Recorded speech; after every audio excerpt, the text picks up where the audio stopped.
Bam, back with another portable Clint. Guys, I got a good one here. She's a friend, old neighbor, and there's some really cool stuff about her. Ladies and gentlemen, Susie Castillo. Yeah. Did I say it right? You got it. You got it. Castillo. Yes. Castillo. Castillo.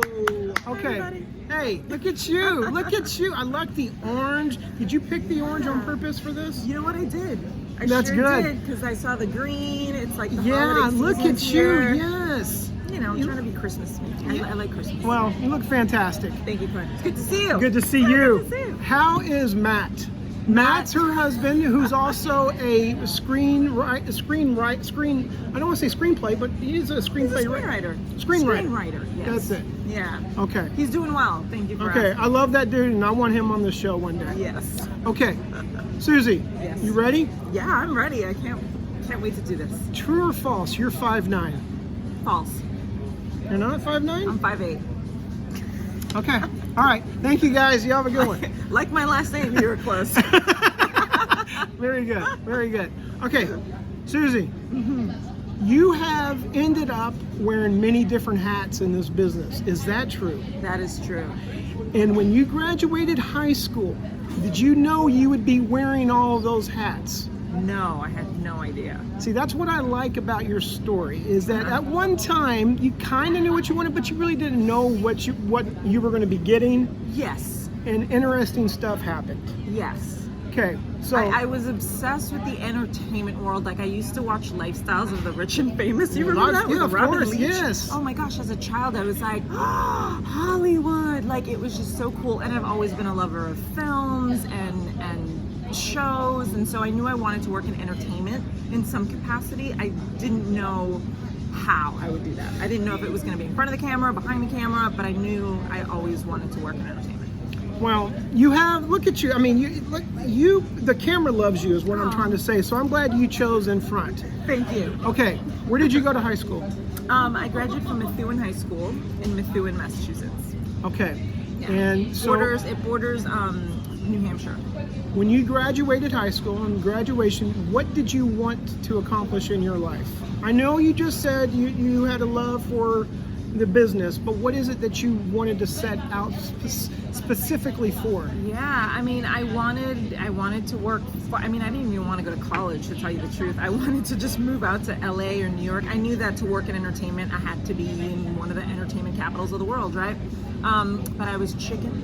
I couldn't just pack up my bags. A lot of people are, but it's not a bad thing. A lot of people have that fear. No, I think it's 100% a good thing. You know, big cities are a dangerous place for young girls. You know, I was 17 when I graduated high school. So I ended up going to college and doing some brainstorming, trying to figure out how to get from point A to point B in a safe way. Right. And in a good way, in a way that would benefit me the most. And I came across a little pageant in Massachusetts. How did you come across that pageant? So I started modeling in Boston when I was 14 years old. Okay. And at this point I was 17, and my modeling agent said, Susie, you should enter the Miss Massachusetts Teen USA pageant, because if you win that, you go to the Miss Teen USA pageant, and if you win Miss Teen USA, all your dreams will come true, and you're not going to need me anymore. And I was like, really? I'm like, okay. And I had been watching those pageants since I was a kid, you know, never in a million years that I think I'd be one of those, you know, women competing in these pageants. But I decided to take him up on that kind of challenge, and I did it, and I won my first pageant, which was Your very first my pageant. very first one. Have you ever heard of that happening before, the first time somebody does it, they win? I mean, I hadn't, because I was so new to the pageant community, but since then, yeah, I've heard of girls. You know, there have been amazing women like Olivia Culpo, who was Miss Rhode Island USA. Okay. She won that on her first try. That was her first pageant ever. Then she went to Miss USA, won Miss USA. Then she went to Miss Universe, and she won Miss Universe as well. Wow. And now she's a big star. Everybody knows who Olivia Culpo is. What's what? Your daughters will know who she is. Okay. What's the very first thing that you learned? What was the fast-hard lesson? What's the first fast-hard lesson you learned about pageantry? That it's not as easy as I thought it was going to be. Like, I think I got really lucky with my first one. I won. And then I went to Miss Teen USA, and I didn't even make the top 15. Okay. But I also didn't prepare. I didn't know what to do. I was so new to pageants, and there is definitely, there's an art to interviewing and to branding yourself and to expressing yourself, in such a way that, at a pageant, when they do those final questions on stage, it's like you get 30 seconds to answer this crazy political question, you know what I mean? So it's like there's an art to it. And has that art that you learned taught you how to get through the entertainment business? And was that some great lessons that you learned? Yeah, 100%. I mean, it's a little easier, I think, in the entertainment industry because, for example, when I have meetings with producers or whatever, it's, for a job, something I'm hosting maybe, you have more time. You have 20 minutes, half an hour with somebody, maybe even longer, right? So you can really get to know somebody. But in a pageant, the judges have 2 minutes to get to know someone, to get to know who they want to be their winner. And then, of course, the onstage question is just usually 30 seconds long. Okay, so the second pageant, you don't even make the top 15. Correct. Loser.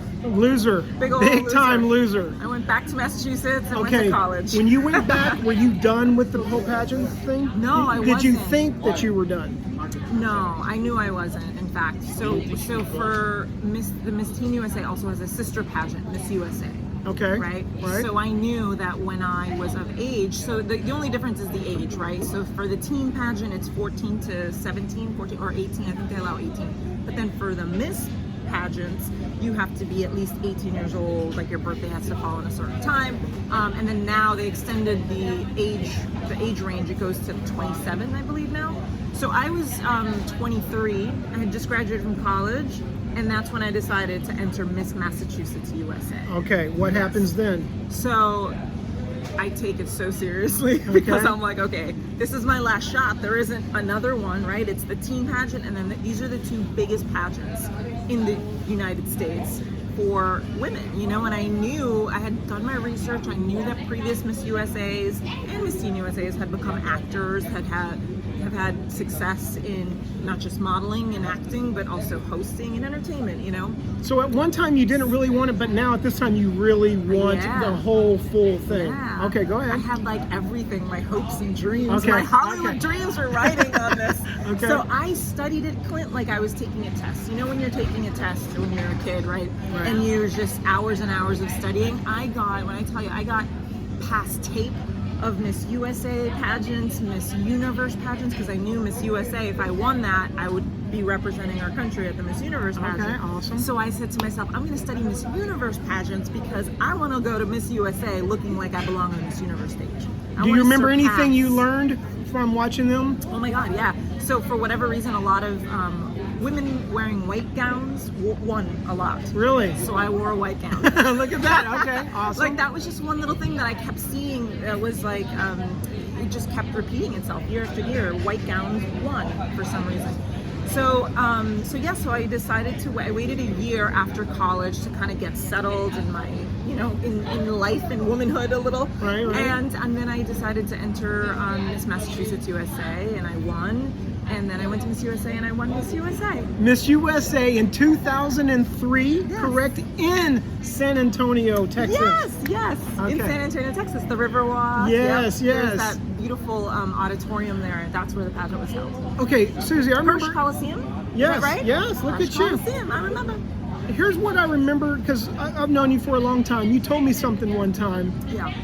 Tell me what happens. So I want to know about the year that you were there, right? Yeah. But what happens the day the new winner is announced? Well, I mean, you have to pack up your bags. You literally don't even go home. You go to your new apartment in New York City. And they're done with you. Yes, they are. You're the old girl moves out, the new girl moves in, and you're just like, okay, now what do I do? Now where do I go? Okay, all right. That always stood out to me for some reason. Yeah. I'm not saying anything bad about them, but they just quickly move on. Yeah, I mean, it's a business, and I won't say anything bad. I will never say anything bad about them because they help my dreams come true. I mean, the day after I won in San Antonio at the hotel, I was sitting down with everyone from the Miss Universe organization, is the organization that produces not just the Miss Universe pageant, but Miss USA and Miss Teen USA, and they also manage us throughout the year. And the day after I won Miss USA, I sat down at a conference table in San Antonio. And they're all looking at you? They're all looking, and it's like getting to know me, like Susie 101, and the president of the organization said, well, what do you want to do afterwards? Like, what do you hope to be doing? And I said, I'm so glad you asked me that, because that's the only reason I'm here. Good, good. I understood that the Miss USA pageant, and Miss USA was a brand, and they work with a lot of other brands and nonprofit organizations for years and years. And I let them know, I said, I get that, I get the business aspect, and I'm here to do the best job, to be the best Miss USA you all have ever had, but I need your help. I need an agent, I need a manager. 2 weeks later, I was signed with the Willie Morris agency, and that's what started my career. Wow. Yeah, it was pretty amazing. So I always say I'm so grateful for that year. And people like to knock pageants, and they can be cheesy sometimes. I'll be the first one to admit that, but they can also provide tremendous opportunities. Well, and people also like to tune in to that. If it's cheesy, they like to tune into that cheesy. And they like to talk about it. Oh my God, can you believe what she just said? Look what she's wearing. Yeah, they love it. They do. It's fun. It's fun. Really quick, sum up the year working as Miss USA. Wow, the year as Miss USA is really hard. It's a lot of work. I think it was, I don't know if it was, they told me that I did a lot more than the previous Miss USA, because so I was just the third Latina to ever win the pageant at the time, and that year was the first year that the pageant was televised, not just on NBC but also on Telemundo. Okay, so wow. I'm fluent in Spanish, and it was my first language. I learned English in school. They had me doing like double the amount of interviews and double the amount of work that the previous because you have two different markets that you're... Correct. Wow, yeah. Okay. So it was a really busy year. I always say it's like, you get a salary, but you end up making like $1 an hour when all is said and done. Yeah. If even that, because of all the amount, just all this time you spent working. But it was amazing. I helped raise over $30 million Did you for really? breast and ovarian cancer research. That's awesome. It was cool. It was such a great opportunity. Did you ever abuse your powers? Like when you got pulled over by a cop, did you go, hey, dude, I'm Miss USA? I didn't, but one of my handlers did once. Really? Oh my God, he got pulled over. He was like a travel manager for me, and got pulled over, and he was like, Susie, grab your crown, grab your sash. I was like, I'm like, really? I'm like, why don't you just follow the rules? Yeah. Follow the laws and not speed with me in the car. Right. So what happened? Did you get out of a ticket? I can't remember if it worked or not. I remember telling him, like, I'm not touching the crown and sash. If you want to grab it and tell him that, well, good, I'm not doing it. Well, I'm proud of you. That's awesome. Thank you. Because I'd be telling, I was hey, embarrassed. Well, yeah, that's embarrassing. Yeah, he was a jerk. Did he ever? Okay, all right. No. Okay. Susie, that goes on for a year. Mm-hmm. They kick you out. I get kicked out. What do you do the next day? What are you doing? What are your thoughts? Clint, I had my apartment in Hollywood lined up. Matt was already living in it. Nice. We had, during the last few months of me being Miss USA, there was a few trips that I took, because the next pageant where I crowned my successor was at the Kodak Theater. Oh, in LA. Look at you. It just worked out that way. So Matt and I got our first apartment out here, actually really close to Hollywood and Highland, like Franklin Avenue by Runyon Canyon. Okay. We lived there. Yeah. Yeah, we got our first little apartment together out here. And and I kind of hit the ground running and started auditioning, booked a few like comedy guest starring roles on some sitcoms. But you also book, this is the reason why I like you, because you, like I said, you wear many different hats. You were an MTV VJ. I was. Look, tell me about that adventure. That came at a perfect time, I have to say, because so I was out here, I started acting and started finding, like, I booked, I think, of the first 5 auditions that I went on, I booked 3 of them. So not bad. I was like, oh my gosh, I'm gonna be an actor. Yeah. That's yeah. And then my agent at William Morris calls me and he's like, Susie, he's like, this isn't an acting job, but MTV is interested. They're looking for a new VJ and they're interested. They'd love to talk to you and audition you. Are you interested? And I was like, yeah. and started looking at my bank account, all the money I had saved from being Miss USA. That's the other good thing, is that being Miss USA, you get a salary, but you don't really have to. I mean, it's all, you just put it in the bank, you save it, because all your expenses are paid for in New York City, right?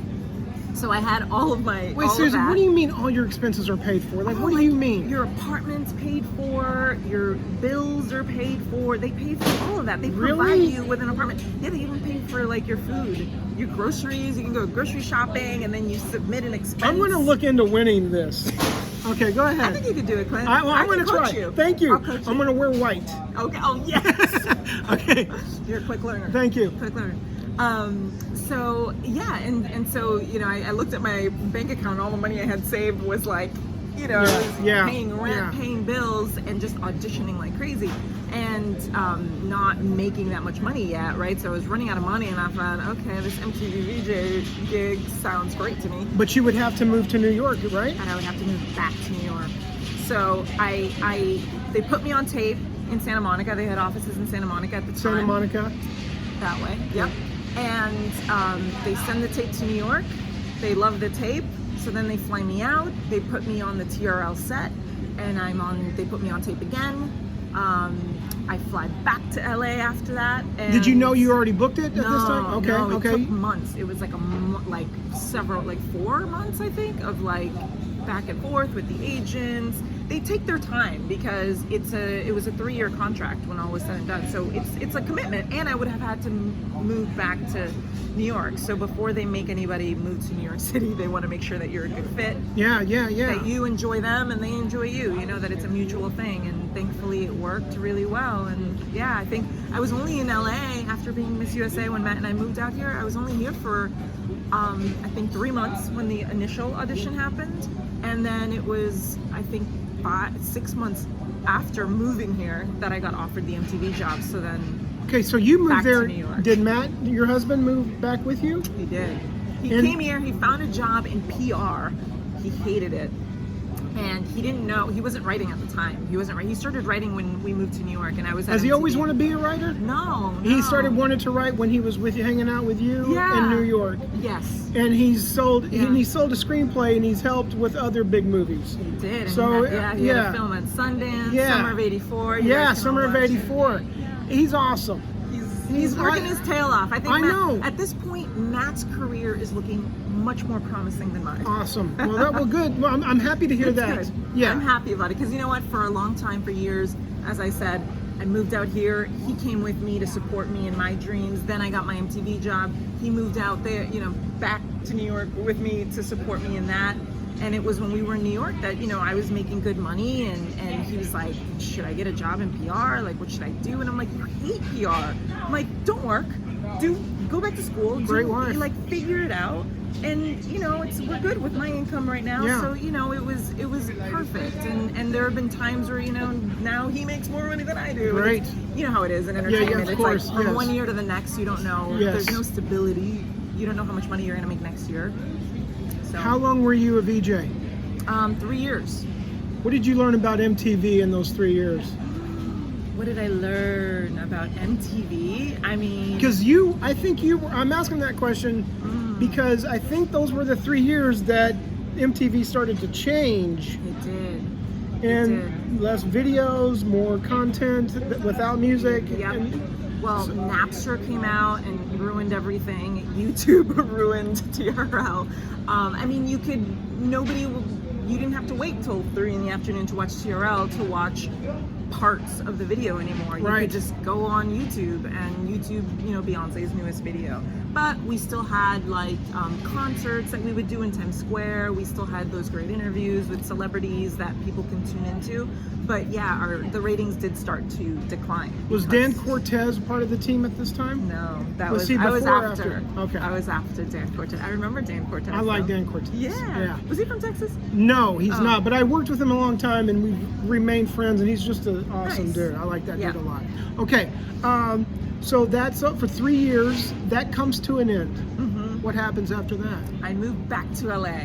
Why? What made you decide? Did you already know once the job was over you would be moving back to LA, or did it go, maybe I should go back to LA? I did. And you know what is funny about moving back to New York after living in LA is I couldn't wait to get back to LA. New York was just so hard, and the 2.5 years or the 3 years that I was at MTV, it never felt like home. I had a lot of fun, don't get me wrong, we had a blast. New York City is so much fun, and it was a Especially great when you're experience. working for MTV. 100%. I mean, we were like little mini celebrities, you know. The VJs hated coming to LA because in LA there were real celebrities. Right. Oh yeah, good point. You know Good what point. I mean? Yeah. But in New York, it was like we were in this little bubble, and when I tell you that we could get a table at any restaurant on a Saturday night, like whenever, like last minute, it just happened. And paparazzi knew who we were from like red carpet stuff. It was really weird. It was so much fun, but I couldn't wait to get back to LA. Okay, you get back to LA. What do you do then? Which hat do you put on now? Because I asked that question because you've even written a book. I did write a book. When did you write this book? I wrote a book right after like my last year at MTV. I told my agent at Willie Morris that I wanted to write a book. I said it's something that I'd wanted to do since I was Miss USA. I used to do a lot of public speaking when I was Miss USA, and afterwards a little bit as well at like universities. I did a couple commencement speeches at some universities. Yeah, that's cool. It was really cool, and I noticed that whenever I would tell my story, it was very impactful. You know, I wasn't born with a silver spoon in my mouth. I kind of come from the ghetto, if you will, in my town. Like literally grew up on the worst street in my town, and I became Miss USA and was a college graduate and was raised by a single mom, and it was the story that I would tell in depth when I would do these public speaking engagements. You know, moms, other single moms and dads would like come up to me and hug me and crying because they're raising their kids in the same type of neighborhood that my mom raised us. And so, you know, I saw the impact of that, and I wanted the story to reach more people in hopes that it would inspire other people, and especially young women. And I wrote my book, and it was published by Penguin in 2007. Look at you. And what's the book title? What's the title of the book? It's called Confidence is Queen, the 4 Keys to Ultimate Beauty Through Positive Thinking. We have that book. You gave a signed copy to my daughter AJ. Yes. So thank you for that. Of course. Okay. Okay. So you do the book. I do the book. You move here. Move back. And now you're like, what next? So because I had done the hosting thing in a really big way at MTV, I was like, I really want to hit acting hard. Like I want to book like a series. Like I want to be on a series, you know. So I started focusing just on acting. But because the MTV gig was so high profile, that the hosting gigs kind of kept coming, right? Okay. So I hosted E! News. I did correspondent work for Extra, Entertainment Tonight. What else did I do? I hosted a show on NBC, CBS. Susie, what are you feeling? I know because you say you wanted to act, but all these other things kept coming. Are these fulfilling to you? Or are you sort of like, well, Matt, this is great and all, but it's not acting? Like, did you have any inner complaints? Sure, yeah, I did, because you know when you want something and you're not getting what you really want and what you're working, you know, I was working really hard, like auditioning for acting stuff, but then the hosting stuff would just keep coming, and it was great because I mean, it paid the bills, you know. It was the best. I used to, I don't think of it anymore, but I used to say, you know, people come out to LA to be actors and they end up being waitresses and waiters right at night, like servers. And I used to say hosting is the best waitressing job I could ever ask for, right? But the problem is it really took me away from acting, you know. So then I just started to embrace it, and I was like, you know what? I'm blessed. I'm in a trailer on a lot, you know, shooting a freaking show with, like, you know, on NBC for a major network. What complaint can I possibly have? Susie, is there something to life when you try to go this way, but life keeps taking you this way, and when it does take you that way, it keeps providing for you? Yes. I mean, I think sometimes people fight it. I feel like I probably did for a while, but then I just started embracing it because I thought to myself, well, it's not like I have a shitty career. It's still it's not what I thought it was going to be, but you know, doors have been closing and like life has been steering me in a different direction, and you kind of have to be a little flexible and and just, you know, allow yourself to be taken where the universe or God, whatever you believe in, wants you to go. Yeah. Whatever yeah. that destiny is for yourself. Okay. You know, it's not always what we think. Exactly. That's the reason why I like Yeah. kind of going with just what happens instead of fighting along the way, because you didn't, when you graduated, you had no idea you wanted to be Miss USA, and you ended up Miss USA. I didn't want it. I didn't even know. It's not something that I ever set out to do until I saw that it could be an opportunity for me to get to where I wanted to get. Okay, I know but you have booked some acting gigs. Yeah. When you are filming the acting gig, are you content, 100% happy, like, this Yes. finally I'm doing what I want to do? Is it one of those things? Yeah, I love it. I really do. I find it much more challenging for me than hosting, but I do love hosting. I mean, I love communicating. I love talking to people. I got detentions when I was a kid a lot because I talked. Really? Yes. The gift of gab is not always a gift. That when is you're true. in school, it's not a gift. That is I true. mean, my mom used to literally be like, Susie, another detention? Like, what are we gonna do? Why can't you shut up? Why can't you just listen in class? Why can't you not talk? But I remember when I got my MTV job, I called my mom. I'm like, Mom, they're paying me to talk. I'm like, how cool is that? So Okay. that's why I love hosting. I mean, it's such a... And you're hosting gigs right now. Yeah. You just finished up, I say finished up, you just got back. Where did you just get back from? I was in Brazil. I was in Sao Paulo and Rio. And doing what? I host a show called Cultural Capital. It Okay. airs on Facebook Watch, and it's really cool. It's so funny. Facebook Watch is starting to get really big now. It's huge. So my show was one of the first 3 shows on Facebook Watch. It was created by NASDAQ because Facebook is traded on the NASDAQ. Okay. And when they were going to launch Facebook Watch, they asked NASDAQ to kind of create a show, and my show was created, and the producer of my show I had worked with at MTV, and he called me and he said, Susie, do you want to host this cool show? Again, somebody reaching out to you. Yeah. And that's incredible. And by the way, and at this point, this was, I think, the 3rd gig that I had gotten with the same producer that I had met at MTV. So it's been really cool. That's why I say it's like I don't knock the hosting. Yeah. And it's so much fun. And the show is the best way to describe the show. It's kind of like MTV Cribs for the tech startup world. And it's super positive and inspirational. Which is what you love. I love that stuff. There's no so one of the things that was really hard for me when I did work with like E-News, like I did some red carpet work with them, and like the Hollywood kind of gossip stuff. Like that stuff just always, I would come home and just felt like I needed to shower. I felt icky. After working the red carpet? Yeah, because, for that kind of stuff, they want like, Access Hollywood, Entertainment Tonight. It's all very Hollywood gossipy stuff, for the most part. Just because, and you feel dirty because you're gossiping. Well, yeah, and they want you to, the producers want you to ask like questions that are on the personal side to celebrities that hate answering those types of questions. Yes. But here I was, I'm like, it's my job, I gotta ask this question, And it was like afterwards I was apologizing. I'm so sorry. I didn't, I was given this list of questions and I have to do my job, They're like, oh, we get it, But still, I didn't like the feeling. I felt like I was being intrusive. Yeah, I could see that. Yeah, with Cultural Capital, it's just about these amazing businesses and what the company culture is, right? I mean, I've been to like Peloton. I've interviewed the CEO of Peloton, Minted, a huge company in San Francisco. I spent most of our episodes are shot either in Silicon Valley, right? San Francisco area, New York City, and then this is our first international trip that we just did to launch season 5. We're shooting season 5. Are you serious? Yes. Already? That's gone like that. I know. The Brazil episodes will be the beginning of season 5. Okay, Susie, really quick. You went to Hawaii a few months ago. I did.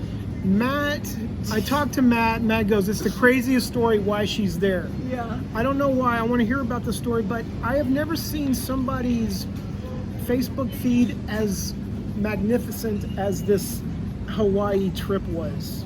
Yeah. Tell me about that really quick, please. It was a blessing. So one of the lovely things when you live out here, as you know, you get to meet a lot of really cool people, celebrities, or maybe people that aren't huge celebrities, but you know, they're wealthy human beings. And a friend of mine who, she's been a dear friend for like 12 years now. So, I mean, pretty much since I moved back to LA. I met her the same year that I moved back to LA after MTV. And she's an actress, and she invited me and 2 other of her friends, dear friends of hers, to go on an all-expense paid trip to Hawaii. And I was literally like, wait a minute, like what do I need to do? I said, what do you want here? Right. She's like, no, I just want to treat my friends, and it's going to be an incredible trip. And that's what it ended up being. She took us to Hawaii in Lanai, and you know, flew us first class. It was pretty cool. But the places you visited were just remarkable. I forgot. Beautiful. Yeah. All right. I know. It's another blessing. You know, you meet some incredible people, you become friends with them, and you know, a lot of them are very. Some of them, I won't say a lot of them. Some of them are very generous, and I've been blessed to have some of these friends in my life. Okay, Susie. Yes. It's a 30-minute mark. We're gonna start winding down. Yes. What is it that you want to accomplish now? What is it that you want? Don't say continue hosting. Yeah. What is it that you want? What's your secret gigantic dream? Oh my God. I really would love to still do acting. I want to do more of that.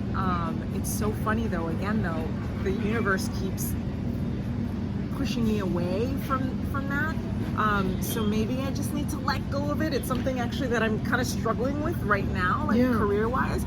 But I've always wanted to like produce my own stuff too. So I think in terms of hosting, I have a couple of ideas that I'm working on. And I'm sure you're learning a lot about producing while doing this. Yeah, for sure, absolutely. And I've just made some incredible connections over the years. So I have a couple of shows that I'm developing that I want to start shooting sizzle reels for and pitching, but stuff that I would host that's much more meaningful to me.